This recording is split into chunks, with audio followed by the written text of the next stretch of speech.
बिस्मिल्लाहिर्रहमानिर्रहीम। अस्सलाम वालेकुम। उम्मीद है आप सब लोग खैरियत से होंगे जी। तो क्लास 10 की केमिस्ट्री की बुक है।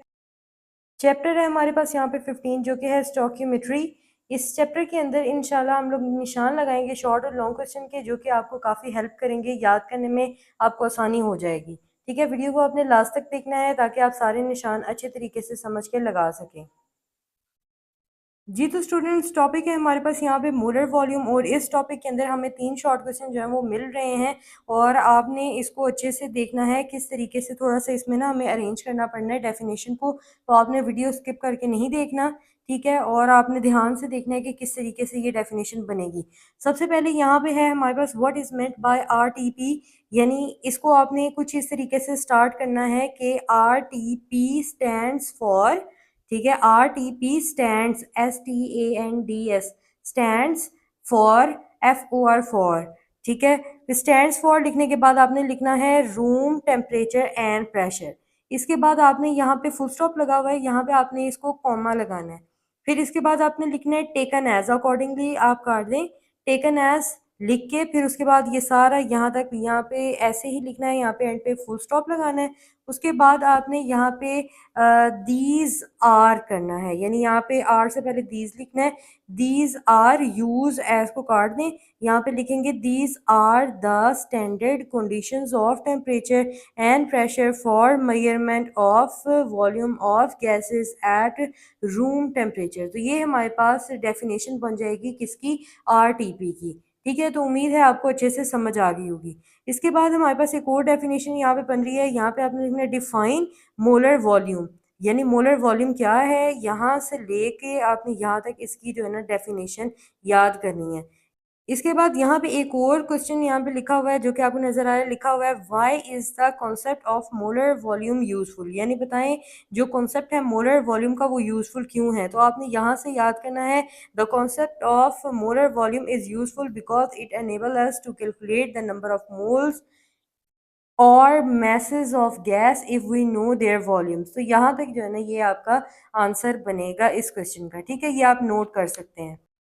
इसके बाद हमारे पास यहाँ पे है न्यूमेरिकल है, जो कि आपने इसको भी अच्छे से जो है ना वो क्लियर करना है। ठीक है, और यहाँ पे ये जो फॉर्मूला है ये भी आपने अच्छे से जो है ना वो प्रिपेयर करना है। ये भी शॉर्ट क्वेश्चन के तौर पे पूछा जा सकता है कि number of moles of gas को कैलकुलेट करने के लिए हमारे पास कौन सा फॉर्मूला है। तो ये आपने फॉर्मूला इस हवाले से इसको तैयार करना है। उसके बाद ये जितने भी बीच में न्यूमेरिकल्स आ रहे हैं ये आपने लाजमी करने हैं, शॉर्ट या लॉन्ग जैसे भी वो पूछना चाहें ये आपसे पूछ सकते हैं। नेक्स्ट हमारे पास टॉपिक है कॉन्सेंट्रेशन ऑफ सोल्यूशन, यानी कॉन्सेंट्रेशन ऑफ सोल्यूशन से क्या मुराद है, ये आप क्वेश्चन पूछ सकते हैं। वो आपसे डिफाइन कॉन्सेंट्रेशन ऑफ सोल्यूशन, तो आपने यहाँ से लेकर यहाँ तक लिखना है।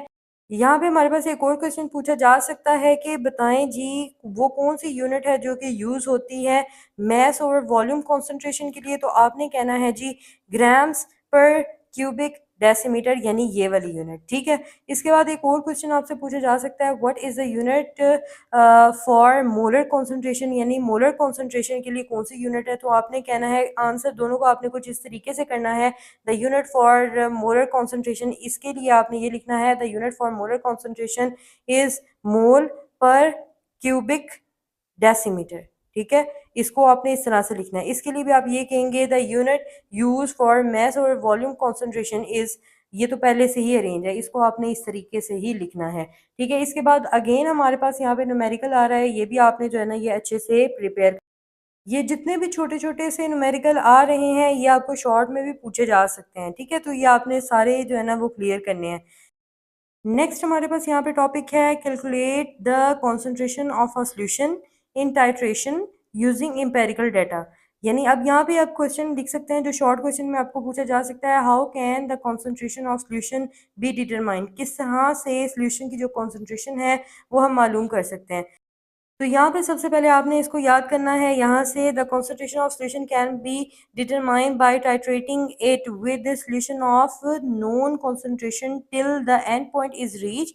For this purpose you need to know, यहाँ तक आपने ऐसे ही लिखना है। उसके बाद यहाँ पे ये जो मैंने अंडरलाइन किया हुआ है यहाँ पे 3 पॉइंट बनेंगे।